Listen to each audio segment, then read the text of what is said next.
One. Hey everybody, welcome back to Tangent Plant. I'm Colton. I'm Devin, and Colton's gay. Your mama. Yeah, well, that's okay too. Things don't hurt me like that. Not anymore. Not anymore, but they used to. That's why I got kicked out of so many schools. I would cry too much. Had nothing to do with beating up kids. It had everything to do with just crying a lot. Yeah, right? I know. That's what my therapist called me. It's wild, actually. It's super sad. Why are you bringing this little puss kid to me? Yeah. Lord. I had, I always talk about like I had a friend, but I will say his name is Clark. Such a weird name to choose. Griswold. Yeah. I was gonna go with like Kent or something, but Clark, Oh, he was Kent. an emotional guy, and his girlfriend just did not like it. She just did not like the emotionalness of him. She just wanted somebody that. And now look, I will say this: they're still together, but I haven't talked to him in quite some time. I think maybe we just grew apart. We got really busy, but I think he just hides a lot of his emotions because he told me one time like we had a talking to about this, and she like told me like I need to stop being such a crybaby about everything. And I guess That's there was the like a conversation. that sucks a lot because my wife told me the exact opposite. Yeah, But I think it varies. I think it's between women. And I asked my wife, I was like, but if I cried about everything and whined and was clingy, would you want to be with me? She goes, probably not. And I think it's just I think some women don't care and want like emotional man or one that is like open to that kind of thing. And I think the other ones want somebody that can like be not as emotional so that they can be emotional. You know, I think if you have two emotional people, it's too much sometimes. I don't hate on people that cry. Have I cried before? Yeah. Obviously, I'm a human and I think men should cry. oh yeah, I agree. Dude, I cry all the time, especially since having kids. I never cried, my oldest is 5. Before that, like I think the first time I cried was well, not the first time, but the first time in a long time, like even like as a teenager and a young adult, like my oldest daughter was born a week before I turned 25. And my early 20s, man, it was like nose to the grindstone, keep rocking, work as hard as you can, no time for emotions. And after we found out we were pregnant with my oldest boy, and now that I got 4 kids, I just cry about everything. I bet Most Kleenex is really happy about that. No, I just Like the use my brand. sleeves and my hands, Oh, and I just wipe it with my hands and raw the shit out of my eyelids like a man. yeah. But I'll give that there to you. was one morning I was in Ambridge, Pennsylvania. I was sitting in the parking lot of the receiver that I just unloaded at. This has only been a couple weeks ago. I saw a pair of geese walking through the parking lot with 2 little yellow goslings, just a couple of parents walking with their kids, and it unlocked something in me, and I mean, I cried for 10 minutes watching those geese walk across the parking lot. It's like, I don't know why. No, this is a judgment free zone. We I'm not listen gonna. and I'm without not. judge. Oh yeah, we're not. I.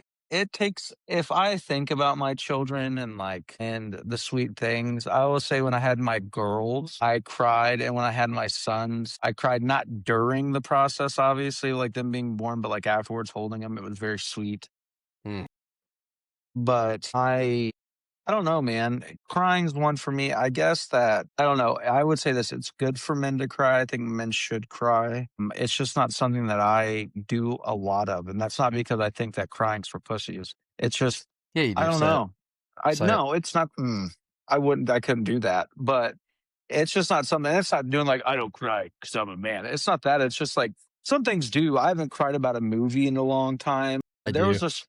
There, Movies there make me was cry. I cry at fucking TV commercials. There Like, was a song, it's really big, it was, like, on a lot of reels, but it was like, "Where did the time go? It's starting to fly." That song. I listened to that song one day, dude, and it made me think of my grandfather. The man's not mm, dead yet, but just him being old and, like, yeah, what he was to his dude, I did cry. That was probably a couple months ago, and I was like, this is sad, and, like, I just repeated the song, and I was like, yeah, I gotta live in this moment for a second because I don't know when I'm gonna really cry again, so I'm just gonna really get yeah. out all the Really, toxins. really sit in it and feel your Yeah. feelings for a minute. Yeah. Yeah, But, I mean, here's the thing, dude. I don't expect here's the thing, if a dude can show up and can do what he needs to do and handle his shit, regardless if he cries or not, that's kind of what it matters to. If you can't handle the situation and can't deal with whatever it is, and you're crying and you're like tripping balls, I think that's when it's like, okay, well, this is a different story. I Yeah. think being in touch with your emotions is cool. I don't think that's gay, but I think that I've got my fingers crossed the whole time. Yeah. But no, I think emotions are cool, and Yeah, emotions are pretty cool. but I mean, when I you're s a young, go ahead. say that as somebody that was on not anything crazy, but I was on 100 milligrams of Zoloft for, like, 3 years, and, like, you go from really not feeling much of anything, and, like, especially during that time while I was on that, I didn't there was no emotion that came out of me, and after I that was the other reason why I cry so much now is because, like, after coming down off of that and, like, after not feeling really much of anything for how long was I on that? 3 years? 2, 3 years? To just feeling all the emotions all the time is pretty wild. It's an experience for sure. I never would've like, a damn TV commercial. It just I there was one I don't remember what it was about, but we were sitting in the living room, all of us, and my wife looked over and I was just blubbering at this TV commercial, and she's like, "Are you serious? Really? That made you cry?" And I was like, "Yes," wiping my eyes. But yeah, after coming down off of it, now I can feel everything all at once is pretty wild. I always wondered about those commercials where it was like that woman seeing the eye in the arms of an angel, and it was about those dogs. How many of those dogs end up having to be euthanized because Yeah. no one actually gave a shit? No, Sarah McLachlan actually has, like, 2,000 dogs on her Each property because she this just I don't know. She rescues every single dog that doesn't get rescued. You're really killing my vibe on, like, what I was trying to say when you said that. You really shut down everything I said. I was like, "These dogs are probably dead." And you're like, "Actually, she kept the dogs and then kept all the proceeds to the thing." That would be a really smart move is to, like, just have a bunch of dogs and then shoot a charity commercial with these dogs, Yeah, and then be like, give to this charity," and then it's really just you and your bank yeah. account. I wonder if you could do Like the that if Clinton that's legal. Foundation. Yeah, whatever it's gotta be. But we're not this isn't gonna get pushed anymore. That YouTube's gonna be like, "Nope, can't talk about those people. We'll all end up dead." Well, funny story. This Suicide, is 2 gunshots to the back of the head. so there was a whole thing about that. I'm gonna talk about this, and then I'm gonna be like, oh, I should have just looked it up first. But basically, in Arkansas, like in the '80s, these kids they were dropping drugs from like airplanes, like Mhm. cocaine, and these kids like walked up on some like they were on a railroad, like by a railroad track. And these kids like walked up on some, but there were people there and they got killed. And it Huh. all kind of linked back to like somehow like Bill Clinton when he was governor there and stuff like that. And it was this giant cover up. And Yeah, I don't think anybody was ever put in jail for that, and so, I mean, dude, I think if you go to any government or anything like that, you're gonna find people that take money. I mean, if we really wanted to get into it, I mean, like, lobby groups, foreign lobby groups that have a star in their flag that somehow aren't labeled as a foreign agent or a foreign lobby group.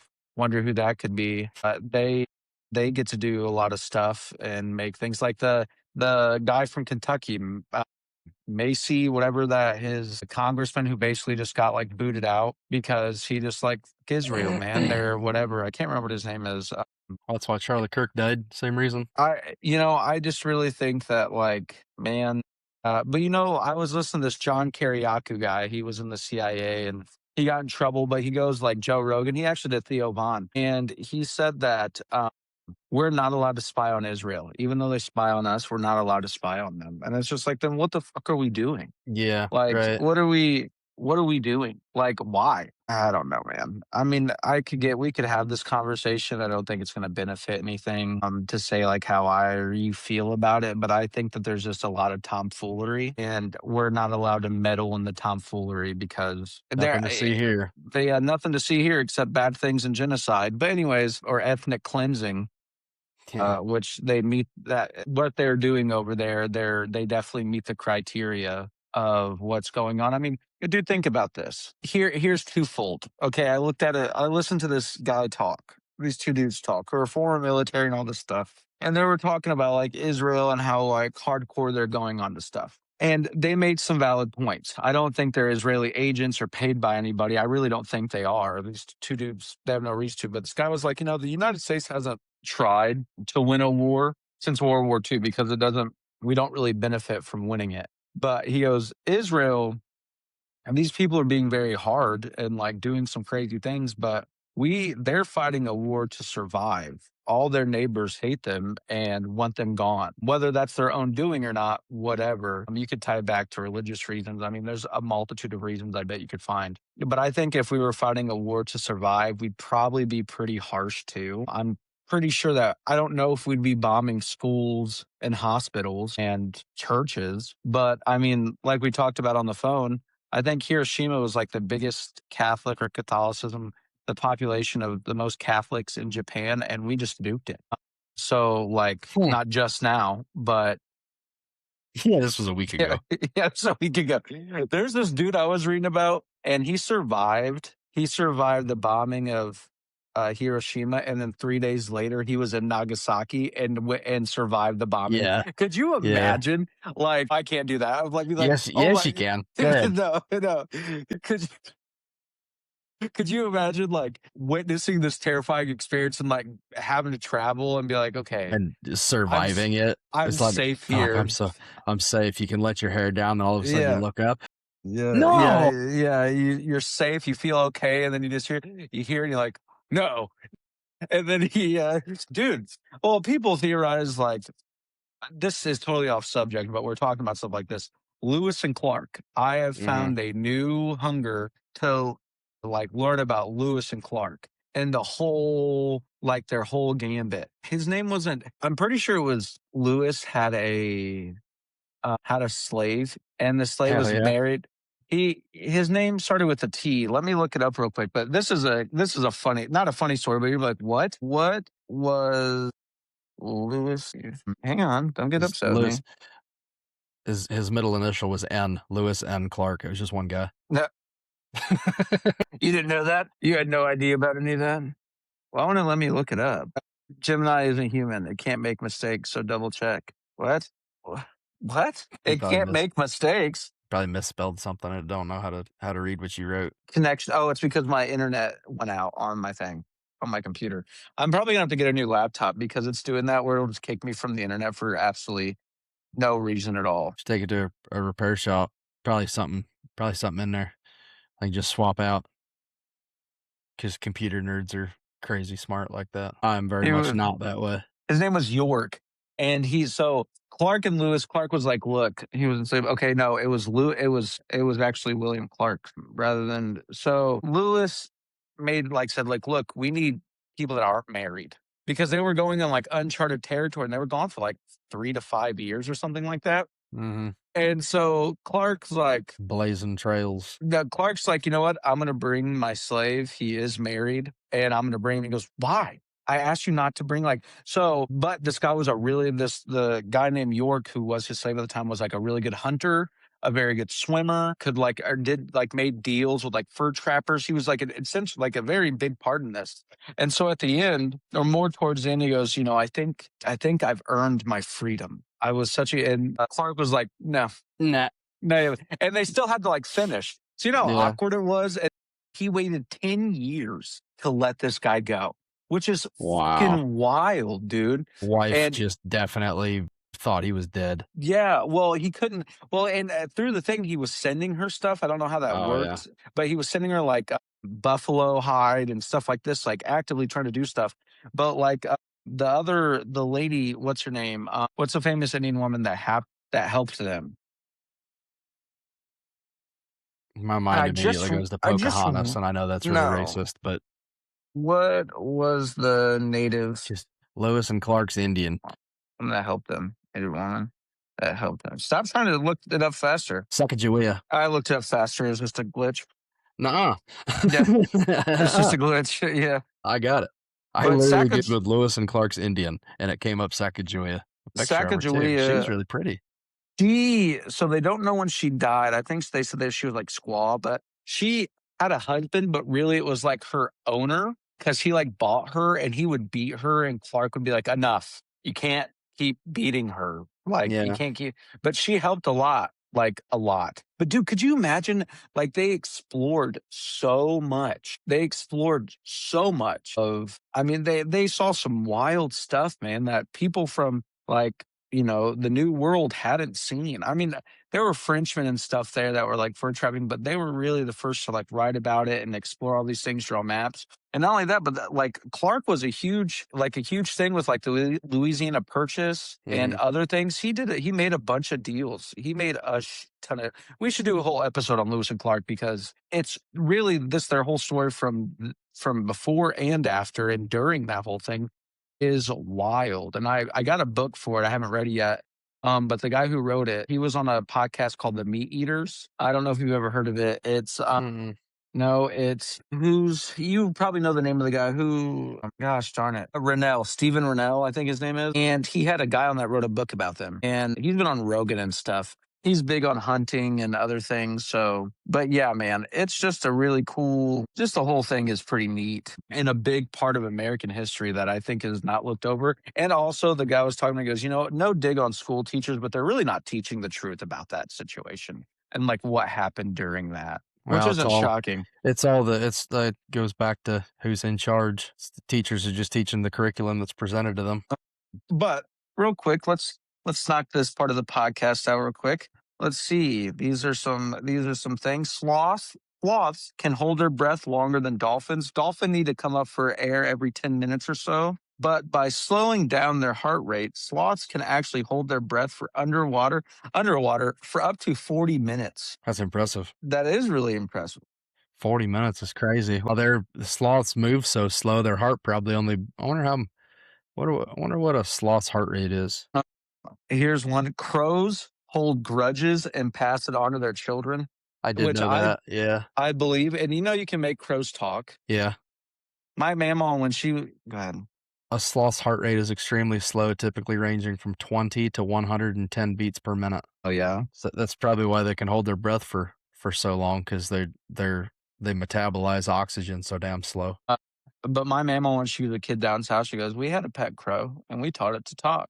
She goes, Hmm. "Sometimes people would cut their tongues in half like a snake, and that would help too." Like, but this is something funny about Oh, so they crows. could manipulate it and actually Yeah. make words. I got you. So my cousin loves crows, and I'm not a big fan of crows. And so at my grandparents' house, there once was, now there's not, but there would always be a bunch of crows there. So Mhm. I was in the garage and I saw them, and they were in the tree line really close. And I was like, I'm gonna grab my 12 gauge and I'm just gonna blow some of these bitches down the water. And I couldn't stand them. Jesus.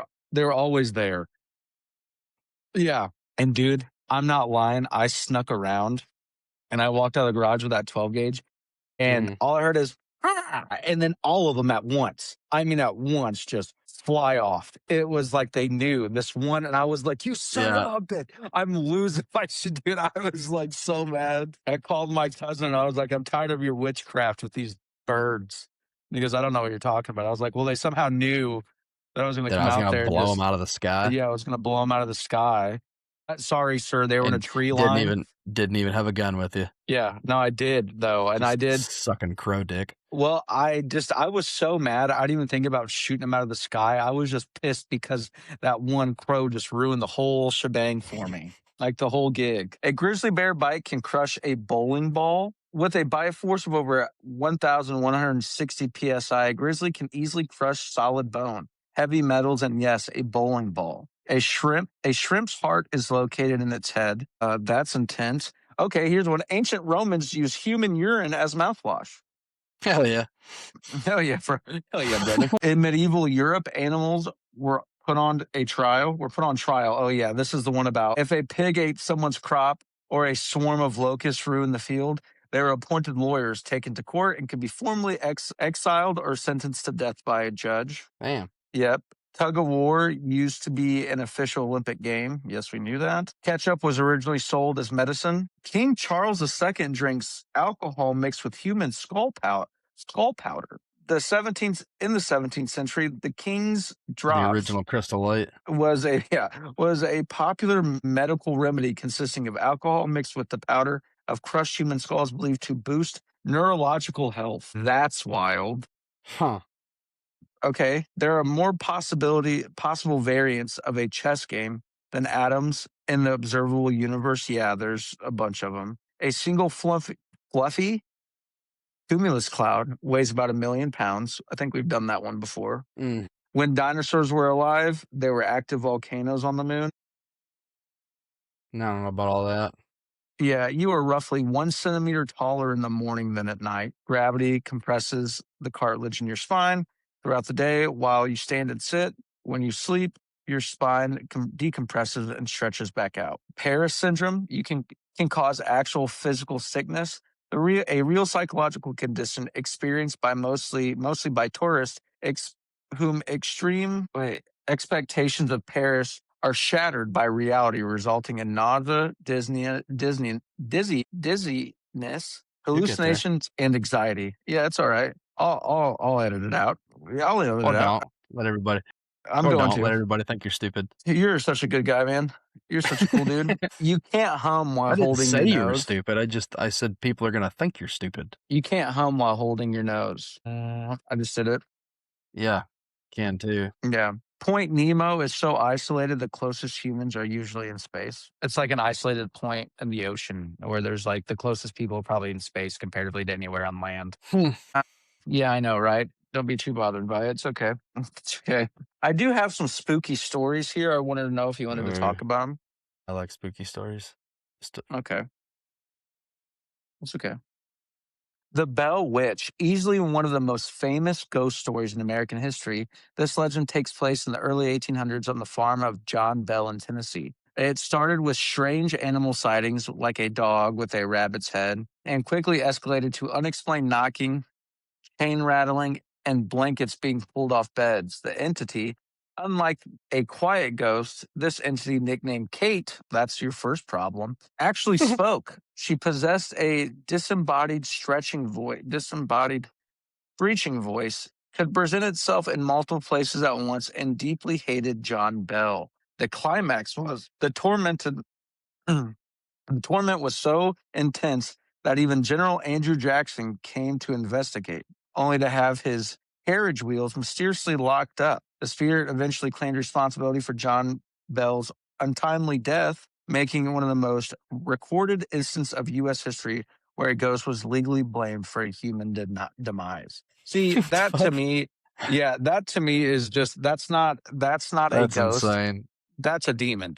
That's a That is demon. not Yeah. that's a demon, and I believe in, like, demonic spirits and stuff, but I don't believe in ghosts. I just don't. If you die, I don't think you're just stuck in these places. I think where bad things happened, and there's things like that, but There's I energy. yeah. But to be like, "Oh, Cindy's a nice ghost," you're like, "You're fucking retarded. That's not a ghost." I used to see shit when I was a kid at my old house, actually right next door to where I live now.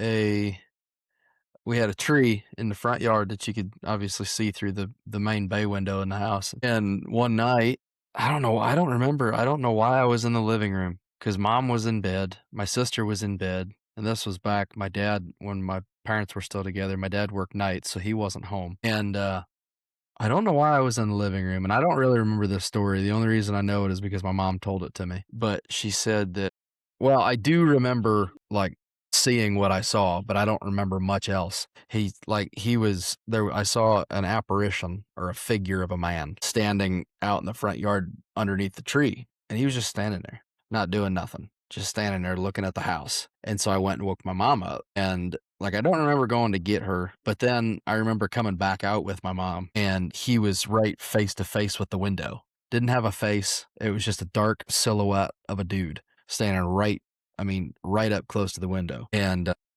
how tall the window was, he had to have been 6 foot, maybe a little taller. And my mom said that I looked up and it was like, you don't see him? He's right here. There's a man right here. You don't see him? He's standing there. He's waving. I guess she scooped me up and took me to bed and like called my dad. And my dad came home from work early because she didn't see anybody standing there, but I could. And so and then, like I said, my dad worked nights when I was a kid, and I was big time scared of the dark after that. And so I used to regularly sleep on my dad's side of the bed when he was at work at night, and from his side of the bed, their bedroom opened up into the master bath. They had like a garden tub and a couple of vanities, and then between the tub and the vanity was the doorway to the actual bathroom with the toilet and the shower and stuff. And I would regularly like wake up in the middle of the night and there was a skylight in the ceiling over the garden tub, so it would let the moonlight in, but that was really all that would come in at night. I could see a figure poking his head out from around the corner, like watching. And then every now and again, you'd see that figure go from one side of the doorway to the other side of the doorway and just kind of float across. But on the one side of the doorway, there was only about this much wall. So like whatever was there was phasing through the wall, coming out and looking at us. And then That is wild. yeah, and I remember that vividly. And actually, well, I could probably talk about this. One of my cousins, he had bone cancer for several years. Actually died in the living room, passed away in the living room of this house. And my aunt loves this story. I told her about it and she loves it, so it's probably fine that I talk about it. I used to have to get up where you and I both used to work. I would have to get up at like 2 o'clock in the morning most days because I had to be 4 hours away by 7 a.m. So I'd have to get up early and I'd be getting around making my breakfast and stuff. And back when, I mean, there's a bunch of shit behind me, but we used to have like, this was the actual toy rooms where all the noise making shit was. And very regularly, I mean, just about every morning, there'd be toys out here making noise. And there was one time we had this potty training book, the Elmo potty training book, and the biggest button right at the top, it just said Elmo can use the potty. And so I was in there cooking my eggs, making my breakfast. It was just for like a minute and a half. Elmo can use the potty. Elmo can use the potty. Elmo can use the potty. And I'm not going to say his name, but I was like, dude, pick a different toy. Please, for the love of God, pick a different toy. And he did. That one stopped making noise. And then another one immediately started making noise. And so I don't know. I believe in ghosts. I think that stuff's real. And before my oldest daughter was born, and I don't know if I subscribe to this part of it really, but my mom has a friend who is like a medium, and the wildest part is she knew a bunch of shit that she shouldn't have known, right? She was spouting stuff off that my mom, like nobody had ever told her, which is what made me kind of believe it. She said that before my oldest, like her spirit was ours, before her spirit was assigned to this body, her and my cousin had met, and that he made her a promise that he was going to protect her in the world after she was born. Boy, that was several years ago. I don't know where these feelings are coming from, but yeah. So I don't know. I believe in ghosts. I think that shit's real. When my So, but then, Go ahead. sorry, showed her after my oldest was, after she was old enough to talk, and I don't know, I don't know if she would recognize him now, but after she was old enough to talk, we had that conversation. I don't remember, or maybe I think she saw a picture.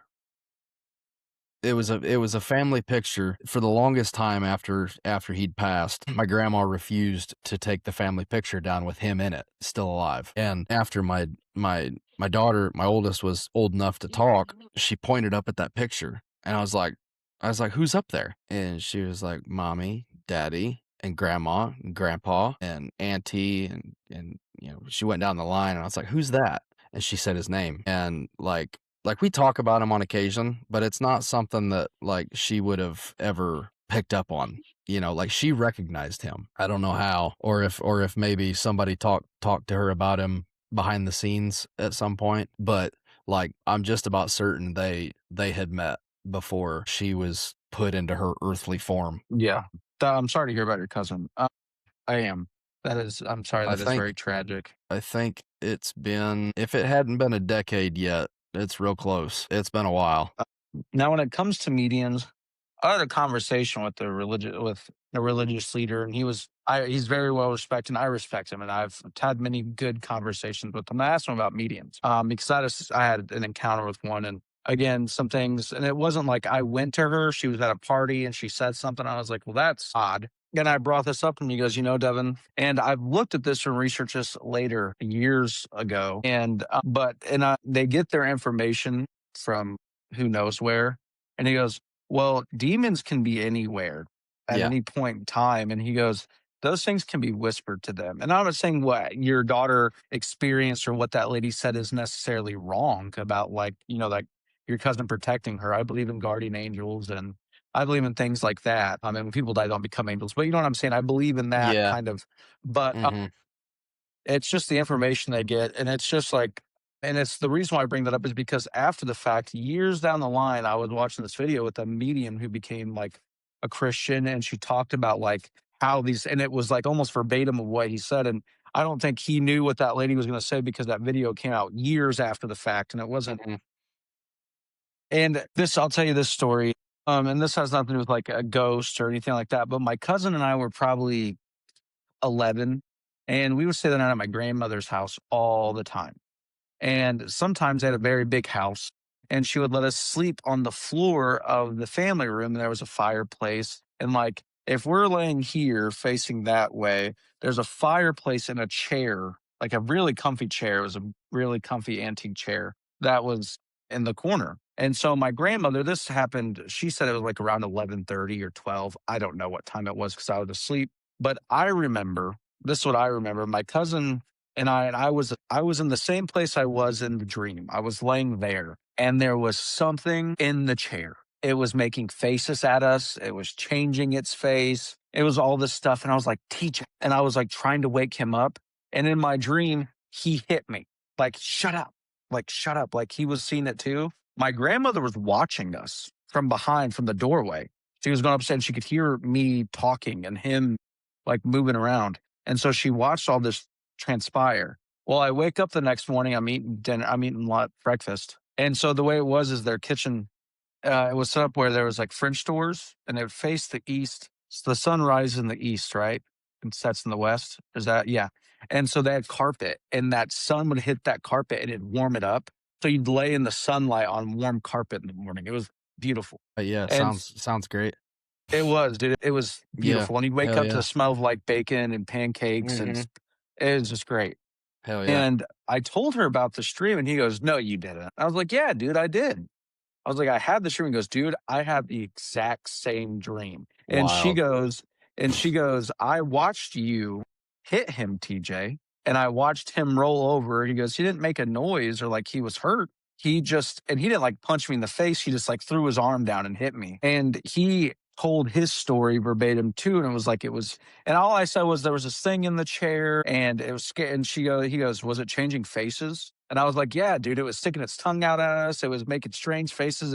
Its face turned to my grandfather's face, and like all this, it was like this thing." And he goes, "Dude, I had the same dream." And we'll talk about that Wild. every now and then. Yeah, it's really wild. Wild. I've had some really freaky dreams. I'll say two, I'll make them quick, just for clip's sake. I'm just joking. I'll edit it later. But Yeah. yeah, but my friend killed himself when I was like 22, maybe 23.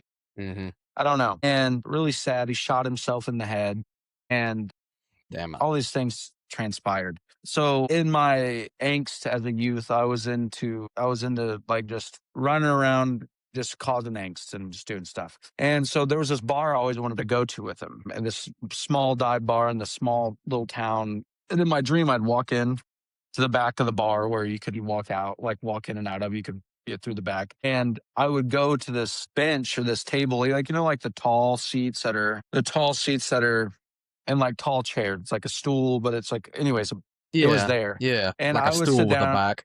Yeah, I would sit down and I'd order like 2 drinks or whatever, but my friend would show up, and like where he shot himself, his head was missing, and he'd have black eyes, and he'd be like, "You're gonna be here with me soon. If you don't change, you'll be here with me." Jesus. And like very, very assured me like, "You will be here if you don't do something." And this is way before I decided to, like, try to change my life or Mhm. follow God, and even then, I still fail so badly every day, it's not even funny, but stumble, I should say. Now, years go by, I have that dream, like, once or twice, years go by, I'm 25 and, or 26, and it's foggy, I'm walking down this road, and I can see someone ahead of me. I can just see him ahead of me, and I'm trying to get to this guy.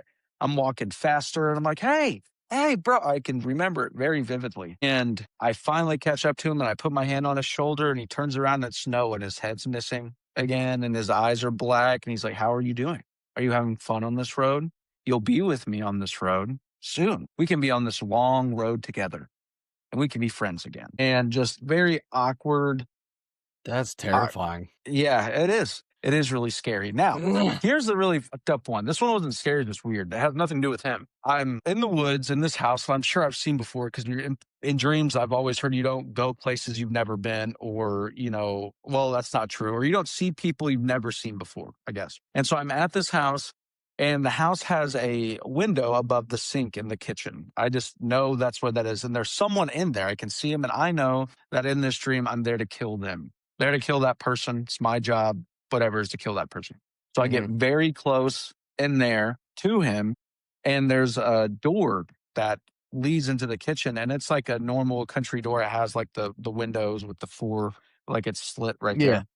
And I look in there, and it's me. I know it's me. It's me in there that I have to kill, and I'm gonna go, I have to get to that person. And I always wake up, and I had it like twice, maybe 3 times, where I open the door, I'm about to open the door, and then I wake up. And that one's weird. Now, the coolest dream I've ever had, because I have a composition book, I think it's up there in my closet, where I used to write down my dreams because I would have stupid, vivid dreams. And this one was the most vivid dream I've ever had. That was the coolest dream. I'm in an all white room. I mean, it's whiter than this. I mean, it's Yeah. just the whitest room I've ever been in. And I'm floating. I'm in this room, and this like balloon comes towards me, this big red balloon. And I go, and it turns into a little firework. And then all these balloons start green and blue and yellow and orange, and I'm just popping them. They're little fireworks. I'm just floating in Yeah. this abyss of a room, and That's dope. I just popped Yeah. it, dude, and it was like for one,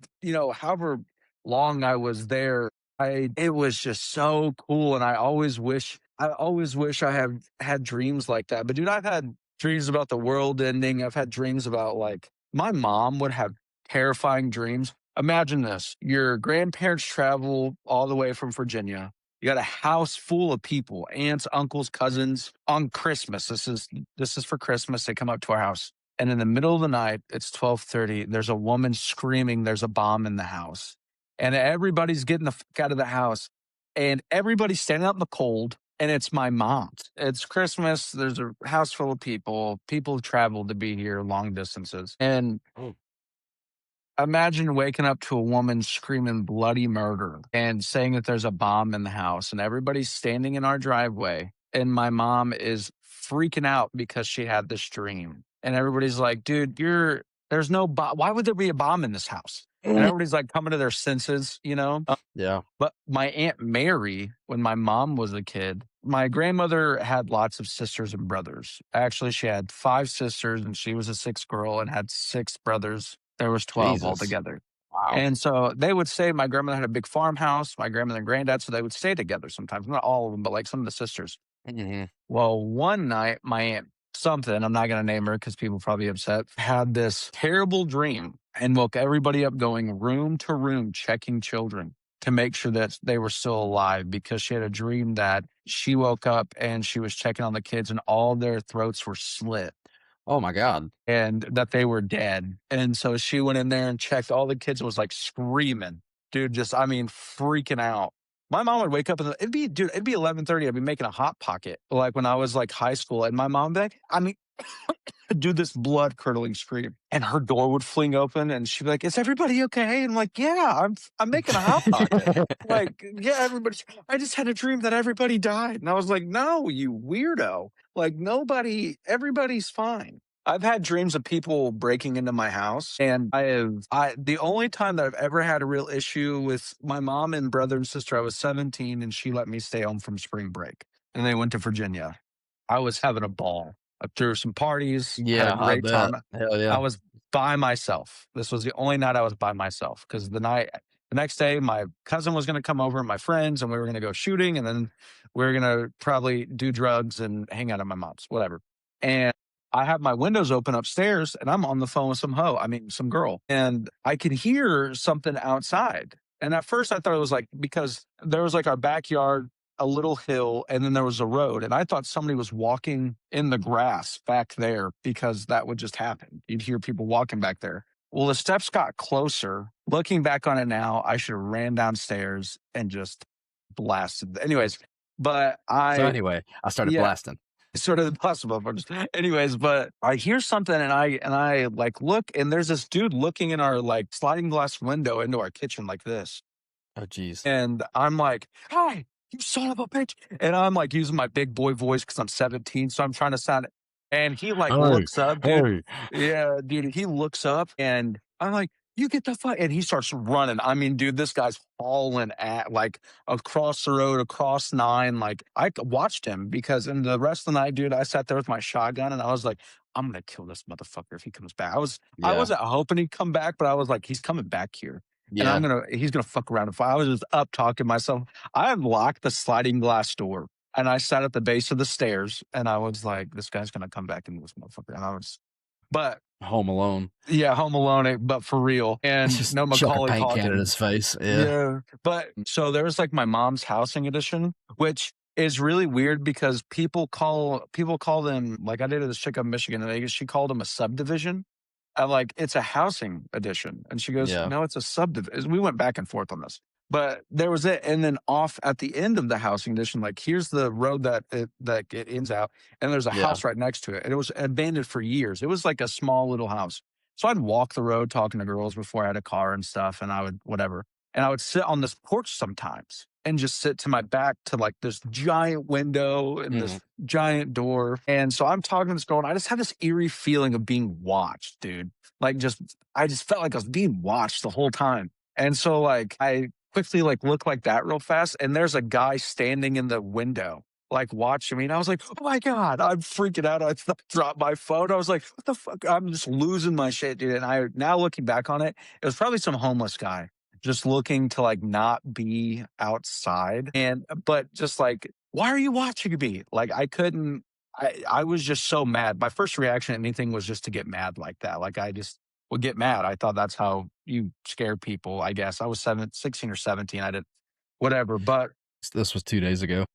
yeah, actually, it was 2 hours ago, and I it's I was at my mom's, but no, yeah, no, dude. Those are kind of the experiences that I've had as far as like really, I mean, I've had some really weird experiences in life. I've had some really like, but also, I've spent a lot of time out in the woods in the dark with my cousins and my uncle and like not even camping and just playing games. Like we would play games at night in the woods. We would just do goofy stuff. And so that kind of broke me, like, being scared of things because you hear all kinds of stuff in the woods. You hear all Yeah, kinds of yeah, stuff, and, your cousins try to scare you. I think my uncle scared the pussy out of us because that was our fun things. He would just scare us, and we would just have BB gun wars, and, like, he was always scaring us, dude. He was yeah, always just trying to get us, so and now we try to scare each other. It was like a whole it evolved from, like, preteens to teenagers to adults. Now it's, like, evolved, and it's not impossible to scare me. If you were behind me and I didn't know it and you go, boom, I'm like, fuck, like but it kind of was like you this. just play a surprise game of dick punch. Yeah, yeah, dude, I'd be so mad. I'd be so mad about getting punched in the dick. Yeah. But at the end of the day, I think a lot of things can be explained. I think a lot of creaking in the night is just that it's creaking in the night. Winds blowing, the house is wiggling. Yeah, but at the same time, dude, there's some things on this earth like this. I mean, I don't know if back then it was different because they were whatever, but it was like this is the only time that a ghost, has ever been legally blamed for a human's death. It's making it one of the only recorded instances, like in the US, where it was like even a president or at that time, like a military commander was like, the general was like, I'm going to go investigate this and whatever. That things do happen that we can't explain. Let me see the golden rule of okay, Mothman. My cousin got into Mothman for a while because his family's from West Virginia. Yeah, The Legend of there's a Mothman's Revenge rally every year for mm, off-roading and stuff. I was gonna go do that a couple years ago, but my, vehicle wasn't in the shape it needed to be in. The Legend of Mothman is one of Appalachia's most famous modern mysteries, originating in Point Pleasant, West Virginia in the mid 1960s. Deciding in November of 1966, two young couples were reported seeing a massive man-sized creature with a wingspan of about 10 feet and glowing red eyes near an abandoned World War II TNT plant. Over the next year, dozens of locals reported seeing the strange figure lurking in the woods and flying alongside cars. The sighting abruptly stopped Jeepers Creepers. yeah, the sighting abruptly stopped December 15th, 1967, when a silver bridge collapsed in the Ohio River during rush hour, tragically claiming 46 lives. Because of the creature was frequently seen near the bridge prior to the disaster, many claim to believe that Mothman wasn't a monster, but a harbinger of doom trying to warn the town. Now, Hmm, what did you say? Gosh darn it. What? No, it wasn't the Jeepers Creepers thing. I was just thinking about something. No one I don't had the know. idea to shoot it. Like, not one person was like, shoot that son of a bitch. Like, he's out in the woods. Yeah, especially down in West Virginia, you'd think that'd be the first go-to. Yeah, just shoot the guy or the thing, you know? Well, if he was just a creature, an apparition, just trying to warn people of the impending collapse, then maybe he wasn't able to be shot even. This is the red eyes made me think about this, but before night vision used to be green, it was red. Mhm. And during Vietnam, they switched the colors because like door gunners and like Kiwis and stuff were like sitting there and they'd be like, shit. And they'd start opening fire on stuff.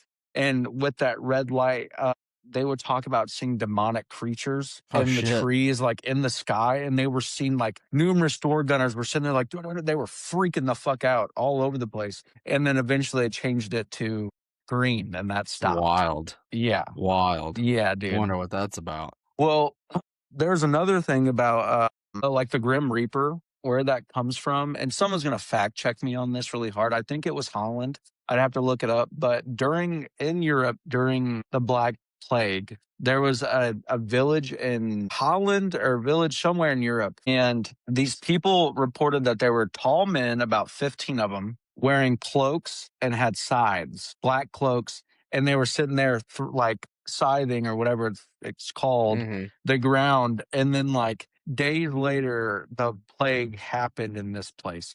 Well, it was reported in a different town that at night, same thing. There was a group of men wearing those cloaks and had those sides and were scraping them across the ground.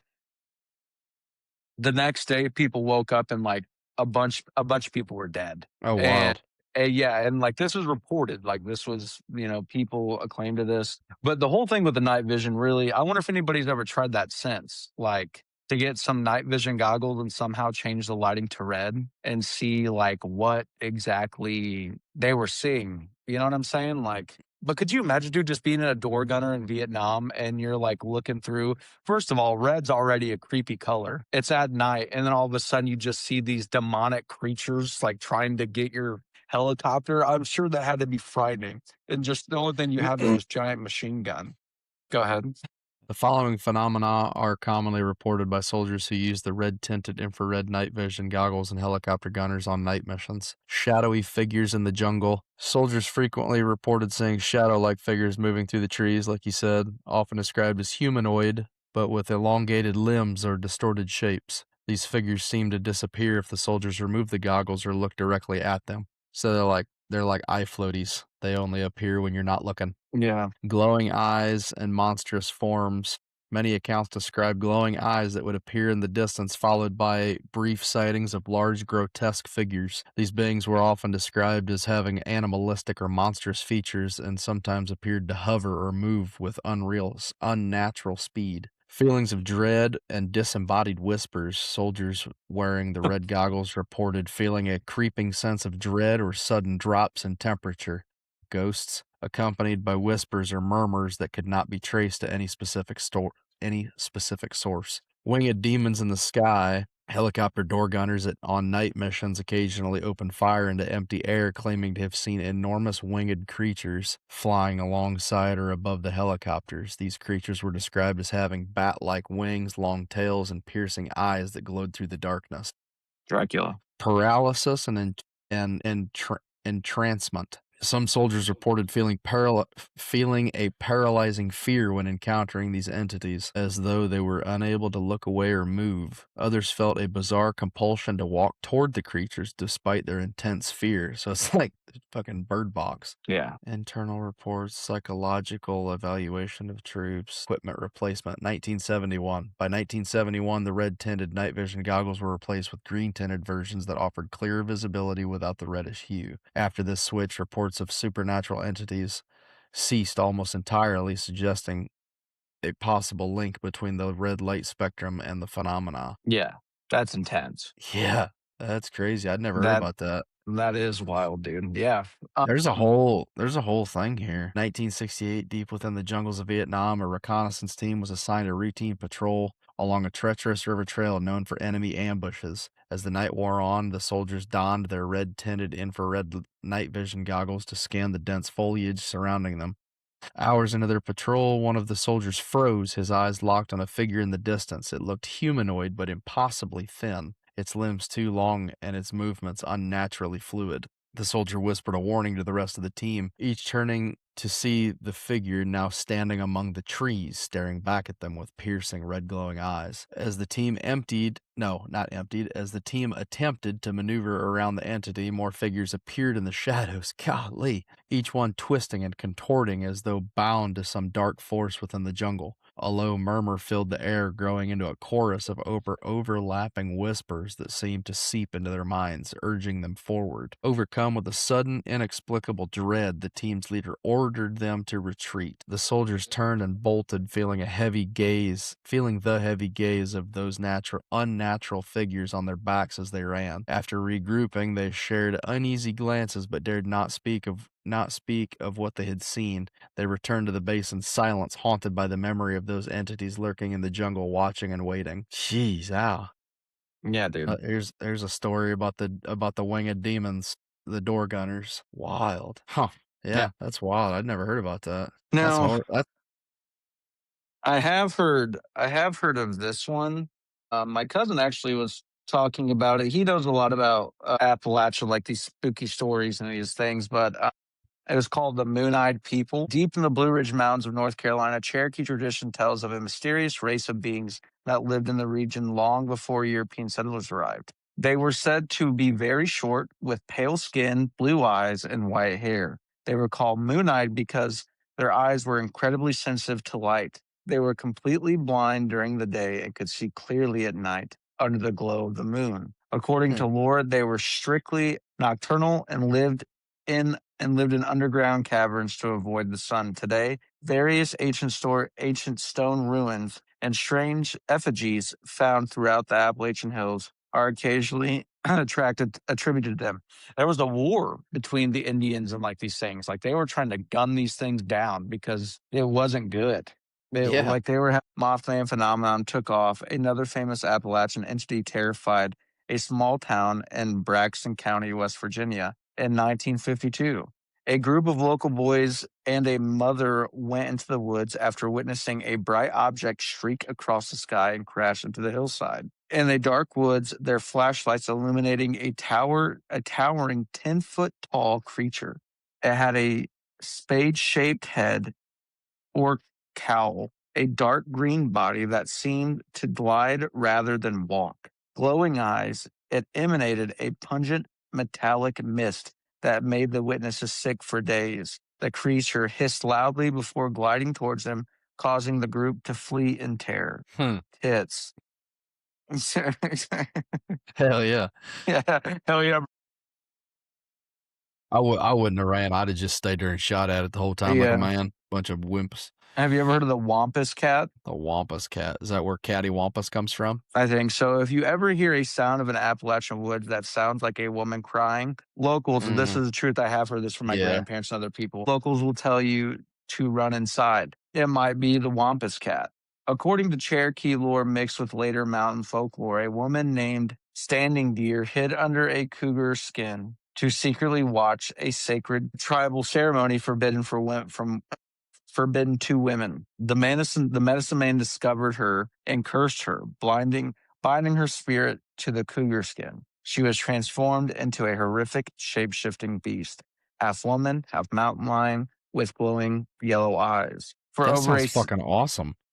For over a century, folks in East Tennessee and West North Carolina have blamed the Wampus cat for missing livestock, eerie glowing eyes in the tree line, and blood curdling screams in the night. So That sounds sweet. Half woman, half mountain lion? the tail, Doesn't sound like a tail, curse at all. Talipo, this classic creature passed down through oral tradition. An old hermit lives deep in the mountains with his three hunting dogs. One night, a strange, unidentifiable creature with big red eyes, long furry tail creeps into his cabin.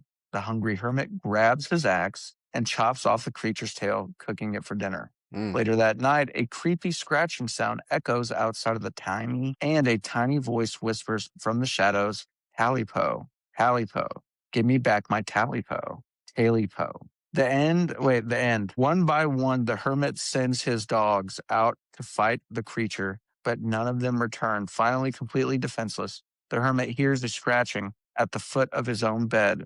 The voice demands the Talipo one last time before the creature tears the cabin apart. The next morning, the hermit is gone and only the sound of the wind remains. Wow, that sounds fake as fuck. I believe everything else except for that one. It's thundering like hell. I was trying to figure out if it was coming from my headphones or from outside. The room turns red. You're like, oh, yeah, yeah, You see a big winged fella yeah. just come up from behind me and stare into the camera. Yeah, there's a sexy cougar behind you. Like, what's going on? What is this? Yeah. What the hell? A, No. a sexy cougar, but Yeah. it's just a furry with a huge dick. It's Yeah. like, You're like, no, no. this isn't what I wanted at all. Yeah.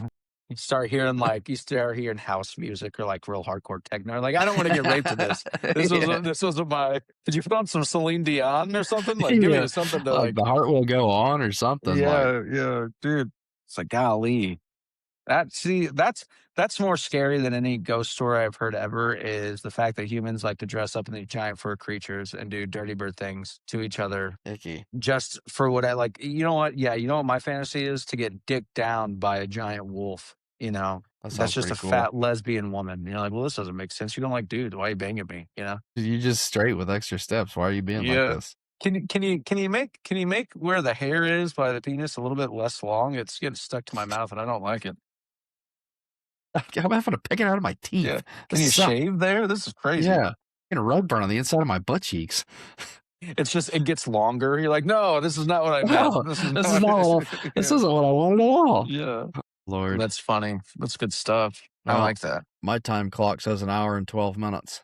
You gonna cut this one off? Yeah, we can cut this one off. I hope everybody has a great night. Don't forget to like, comment, subscribe if you want to hear more spooky stuff, more stories about our personal life. And if you want to support Colton during this festive Pride Month, he really enjoys that.